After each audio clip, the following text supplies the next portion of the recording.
अस्सलाम वालेकुम, क्या हाल है बेटा? आज की हमारी स्टोरी का मोरल लेसन एहसान का बदला एहसान है। Do good, have good. जैसा करोगे वैसा भरोगे। तो इस कहानी में होता यह है कि एक बादशाह का एक गुलाम अपने बादशाह की गद्दारी या उसके जुल्म सितम से तंग आकर, जो वो जुल्म सितम अपनी राया पर करता था, अपने गुलामों पर करता था, उनसे तंग आकर वो जंगल में भाग गया। बादशाह ने उसके पीछे जो बाकी के गुलाम थे उसको पकड़ने के लिए लगा दिए। वो बड़ी तेजी से भागा, भागता भागता भागता उनकी आंखों से ओझल हुआ, एक जंगल में पहुंच गया। कुछ दिन उसने गार में गुजारे। गार जानते हो? गार देखिए कभी? आजकल वो ड्रामा लगता है अर्तुगरुल या उस्मान, उसमें बड़ी गारें दिखाई होती है। उसमें पहाड़ों के अंदर एक घर सा होता है, सुराख लगा लें, तो वो गार में जाके छुप गया। जब कुछ दिन गुजरे, कुछ दिनों के बाद वो निकला। ये अकॉर्डिंग टू द बुक, कुछ दिनों के बाद वो उस गार से निकला और बड़ा उसका बुरा हाल था, भूख लगी हुई थी, बुरी हालत थी। तो वो जंगल से गार से निकलने के बाद जंगल की तरफ चला कि मैं देखूं कि कुछ खाने को मिले। तो कुछ खाने को तो ना मिला। उसने पत्ते और घास वगैरह खा के गुजारा किया। अभी देखता ये है कि एक शेर उसके सामने से आ रहा है। हाँ, जब हम में से कोई भी है, एक बिल्ली को देख लें तो जरा सा रोंकड़े खड़े हो जाते हैं, कुत्ते को देख लें तो बुरी हालत हो जाती है। उसके सामने अचानक से शेर आ गया तो सोचो उसकी क्या हालत होगी।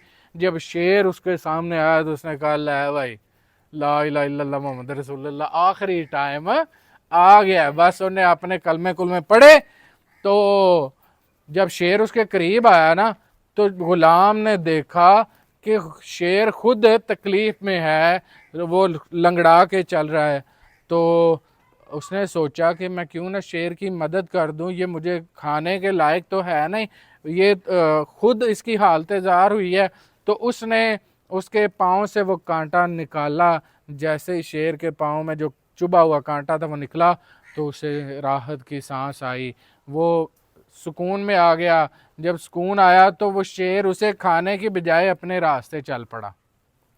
हाँ, शेर चला गया वहां से। शेर वहां से चला गया, दुम हिलाता हुआ, अपना सर हिलाता हुआ, उसका शुक्रिया दिल ही दिल में करता हुआ वो वहां से चला गया।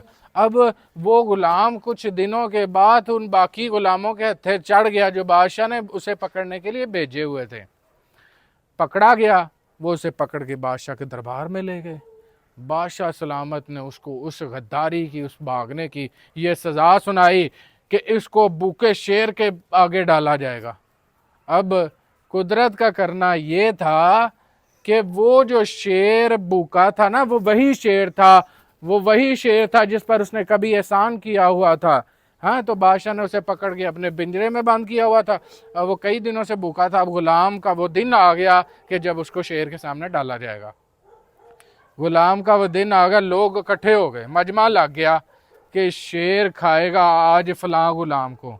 अब वो दिन आया तो उन्होंने क्या किया, उस बंदे को पकड़ के उस शेर, भूखे शेर के पिंजरे में फेंक दिया। शेर ने उसे खाने की बजाय उसके पांव चाटना शुरू कर दिए। उसके पांव चाटना शुरू कर दिए।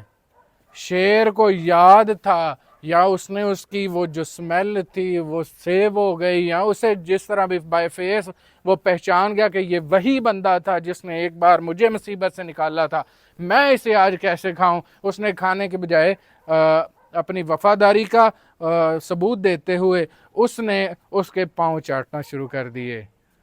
तो लोग हैरान हो गए। और बादशाह ने भी जब शेर की ये उसने फिर वजह पूछी बादशाह ने कि ये ऐसा क्यों कर रहा है, उसने खाया क्यों नहीं है। तो उस बंदे ने जवाब दिया कि एक बार ऐसा ऐसा हुआ था, जब आपने मेरे पीछे बंदे लगाए हुए थे, मेरा इस शेर के साथ सामना हुआ तो इसके पाँव में कांटा चुभा हुआ था। ये तकलीफ में था तो मैंने इसका कांटा निकाल के इसको राहत दी थी, तो ये उसी वजह से इसने आज मुझे नहीं खाया। तो बादशाह शर्मिंदा भी हुआ और उसने उस गुलाम की सज़ा को माफ़ कर दिया, और इस तरह गुलाम को उसके एहसान का बदला मिल गया, क्योंकि एहसान का बदला डू गुड। थैंक यू बेटा।